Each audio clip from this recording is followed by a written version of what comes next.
Welcome. I'm Alan Hayes, and I'm honored to serve as your Lake County Supervisor of Elections. I'm glad you could join us today, and I want to thank you for taking the time to consider being involved with us in the elections process. Poll watchers have been a part of U.S. elections since the late 1800s. The title, poll watcher, in itself indicates the extent of the duties: to be present to watch, nothing more, nothing less. Through this video experience, we believe that you'll gain a greater understanding of the activities and various scenarios that may occur in a polling place. I'm sure that we all agree that our common goal is the accurate and efficient administration of elections. With that, thank you again for your time and your involvement. If you have any questions, please feel welcome to reach out to our office, and one of our dedicated professionals will be happy to assist you. Now, on behalf of the whole team of the Lake County Supervisor of Elections, I invite you to sit back, sit up, perhaps even buckle up, get ready to take some notes, and become enlightened. Our commitment to you, the voters of Lake County: voter confidence, excellent service, accurate and efficient elections, responsible financial stewardship. So, who can be a poll watcher, and what are the guidelines? A Lake County registered voter who has been approved by the Supervisor of Elections may serve as a poll watcher. However, no candidate nor law enforcement officer may be designated as a poll watcher. For more details, let me encourage you to review Florida Statute 101.131 and Rule 1S 2.034. Poll watchers may be nominated by a candidate on the upcoming ballot, a political party, or a political committee. Only one poll watcher representing the specific candidate or the party or the committee is allowed to be in the polling place at any given time. As an approved poll watcher, you'll wear a specific badge provided by our office, which you're required to wear at all times while in the polling room. Your badge and its content was designed to differentiate the poll watchers from the election worker team. As a poll watcher, you're not permitted to wander throughout the polling room. You must remain in place as designated by the precinct clerk. Let me elaborate. You may not touch any of the officials, no voting machines, no privacy booths, nor any ballot. You may not interfere in any conversations between the election workers or between election workers and the voters. You may not compromise ballot secrecy through your proximity, through actions or speech. You may not speak to nor interact with any voter. You may not obstruct the orderly conduct of the election by any means through proximity, conduct, intimidation of a voter, nor an election worker. Florida statutes, combined with Supervisor of Elections procedures, exist to ensure order and a comfortable, non-intimidating, seamless polling place environment for voters and election workers alike.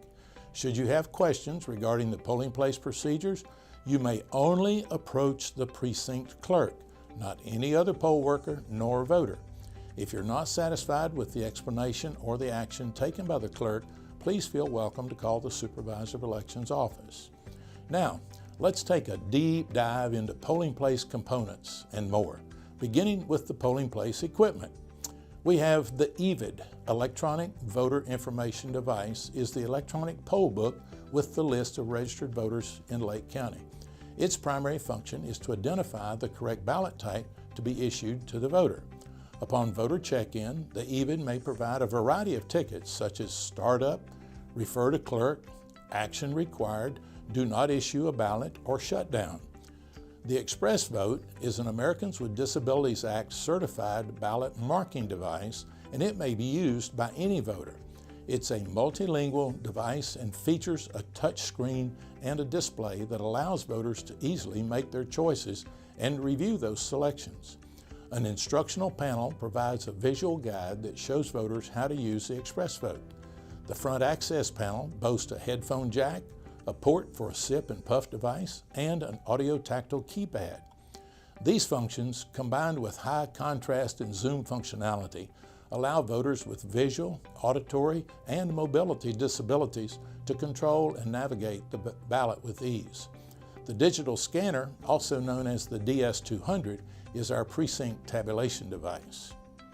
Our deep dive continues now with a look at the election team itself, which staffs a polling location. Each location has a team of election workers to assist the voters in exercising their right to vote.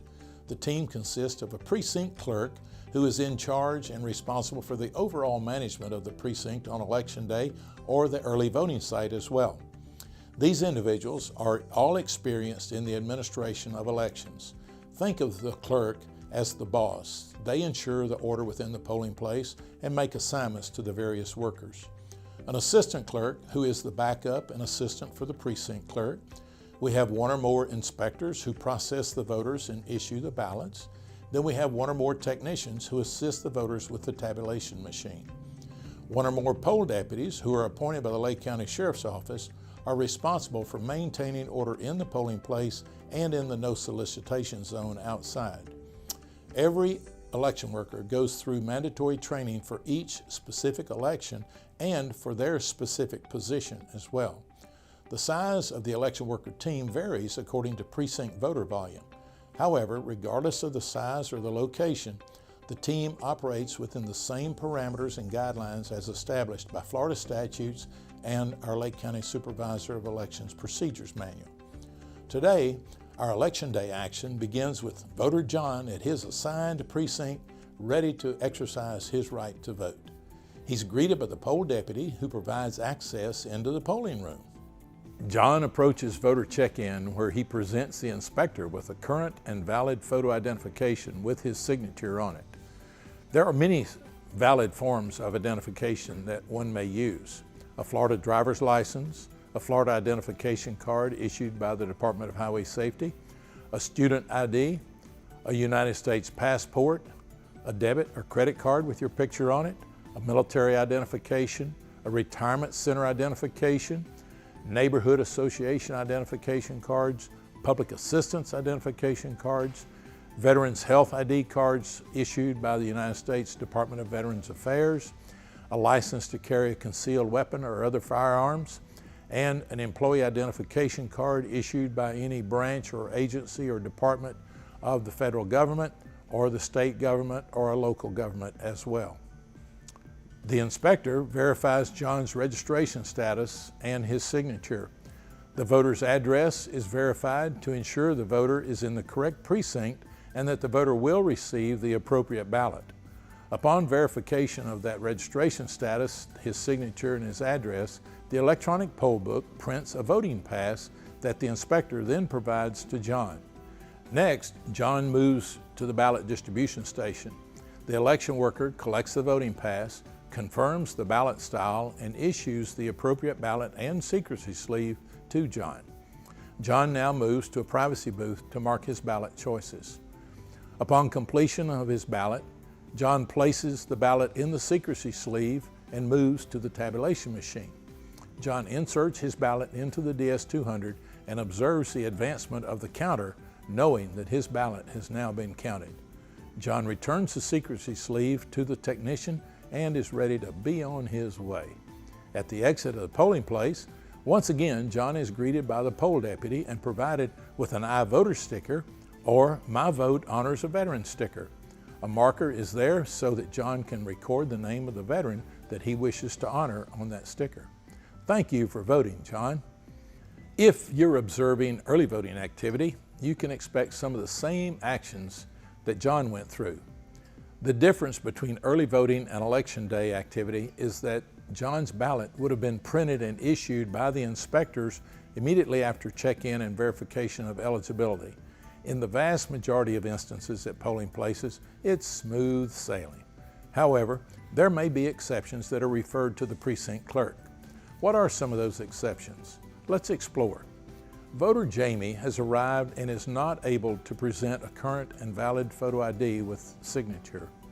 Once her registration status has been verified, Jamie is offered the opportunity to vote using a provisional ballot. The provisional ballot is a regular ballot, but it isn't tabulated until authorized by the canvassing board. The canvassing board is composed of a county court judge who acts as the chair of the canvassing board. We also have the chairman of the county commissioners and the supervisor of elections. If one of the members of the canvassing board is unable to fulfill his or her duties, designated alternates act as replacements. The canvassing board has the sole authority to determine if a provisional ballot is accepted for tabulation or not. Prior to issuance of the ballot, voter Jamie will complete the information required on the front side of a large pink envelope which is specific to a provisional ballot.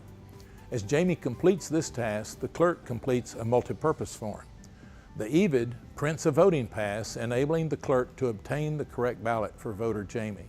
Jamie has now completed the provisional envelope and submits it to the clerk. The clerk reviews Jamie's information to ensure that it's completed correctly. Jamie is issued a provisional ballot with a specific secrecy sleeve. A provisional ballot is no different from the ballots used on early voting or election day. Jamie completes the provisional ballot in the privacy booth at the clerk's station and returns to the clerk the ballot and the secrecy sleeve. The clerk then deposits the secrecy sleeve containing the ballot into the pink provisional envelope and provides Jamie with the tear-off tag from the envelope. The clerk then secures that pink envelope to be returned to our office that evening. While there may be misunderstanding on the part of some voters regarding their eligibility to vote in Lake County due to any number of reasons, a voter is never turned away. Instead, the voter is offered the opportunity to vote a provisional ballot if they choose. There are 3 other exceptions where a provisional ballot may be used. The individual is not registered to vote. The voter has already voted at an early voting site or by mail. There's a party affiliation discrepancy in a primary election. The provisional ballot process remains the same. Let's explore other exceptions which require clerk assistance. Voting by mail is a popular option for many Lake Countyans. However, there are instances when a voter in possession of a vote by mail ballot wishes to cast his or her vote in their assigned precinct or at an early voting site, such as voter Rose. After Rose presents her current and valid photo identification with her signature to the inspector, Rose indicates she wants to surrender her vote by mail ballot and vote at the precinct or at the early voting site. The inspector then refers Rose to the clerk with a referred to clerk ticket. The clerk collects the vote by mail ballot, marks that ballot as canceled or void, and secures it in a specific envelope to be returned to our office. Rose is provided an election day ballot, proceeds to a privacy booth, and then to the tabulation machine. If voter Rose would like to use her vote by mail ballot as a sample ballot, the clerk tears a specific portion of the vote by mail ballot to prevent it being scanned. Occasionally, a voter may need to change his or her voter record with an update of their signature, their name, or their address. A voter with any voter record update is referred to the clerk. Voter Rose completes a voter registration form and the clerk issues Rose the appropriate ballot. Rose then continues through the polling process. Florida statutes generally prohibit additional people in the privacy booth. However, there are exceptions, such as persons in the care of a voter, such as children, or other persons caring for a voter in your senior adult situations. Typically, there are 3 other voter assistance scenarios which may occur. The first depicts the inspector being alerted through the EVID that voter Jim had indicated on his voter record that he may require assistance to vote. Today, Jim declines the offer of assistance and makes his way through the polling process by himself. In scenario number 2, voter Samantha has indicated to the inspector that she needs assistance and has brought a friend to help her. The inspector refers Samantha and her companion to the clerk. The clerk completes the multipurpose form, which requires a signature from Samantha and her companion. The clerk then issues the appropriate ballot. Samantha and her companion continue through the polling process. The multipurpose form is secured for return to our office that evening. In our final scenario, there are times when the voter asks for assistance from the election worker team. In this situation, 2 election workers, 1 from each party, will accompany the voter to the privacy booth for the purpose of casting the ballot according to the voter's choices. The clerk will complete the multipurpose form and provide the voter with the appropriate ballot. The multipurpose form will be secured for return to our office. Occasionally, issues arise due to an accidental occurrence. The most frequent accidental occurrence is a ballot being rejected by the tabulation machine and needing to be reinserted.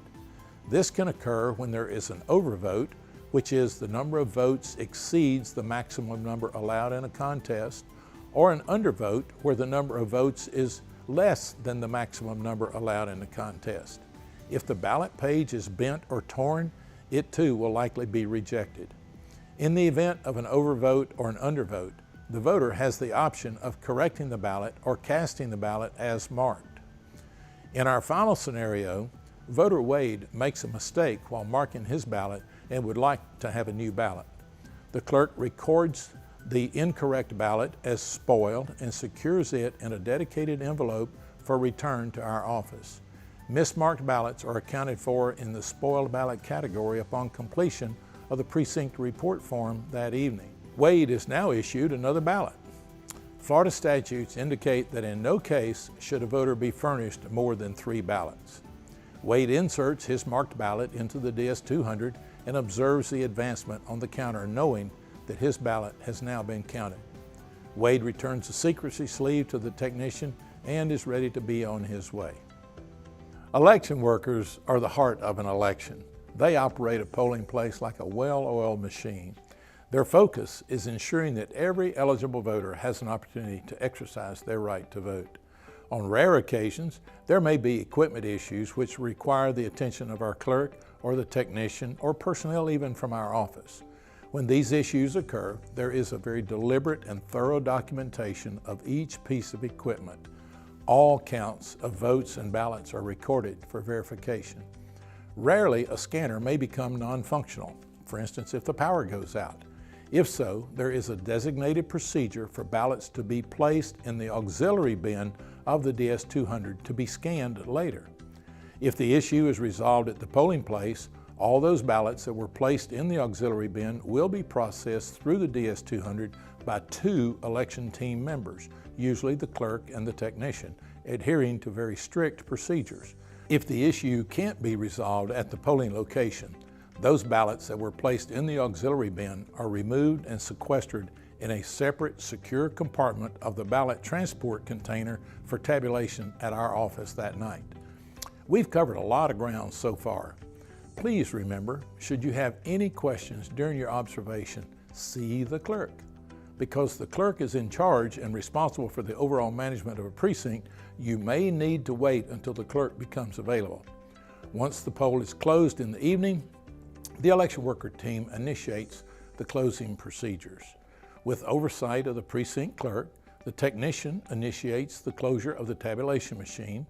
The results tapes are printed and the unofficial results are transmitted to our office. Other election workers begin their specific sequence to close out equipment, such as the even machines and the express votes. Through the completion of the precinct report form, ballot accounting is conducted, completed, and signed off on by the clerk. This report accounts for every ballot that was deployed to that precinct. The clerk oversees the process of securing and sealing of all the items to be returned to our office on election evening. Tamper-evident numbered seals are placed on items to be secured, and those numbers are recorded on the chain of custody documents. Other equipment is also sealed and secured on site until pickup the following day. As partners within our community, our team members ensure that the polling place is left as clean and tidy as possible. Once all the tasks have been completed, the clerk will then dismiss the election workers and secure the polling place as instructed. Now that you have a greater understanding and insight of the activities which occur within a polling place, what are the do's and don'ts as a poll watcher? Earlier on, you learned that the title poll watcher in itself indicates the extent of the duties: to be present, to watch. What should you wear within the polling location? We suggest both comfortable clothing and comfortable shoes. Your clothing should be in good taste and be without suggestive language, profanity, political partisanship, political issues, or candidate related. Your poll watcher ID badge must be worn at all times when you're in the polling place. What should you avoid wearing? No campaign items, including but not limited to stickers, buttons, shirts, hats, pins, jewelry, things like that. What can you bring?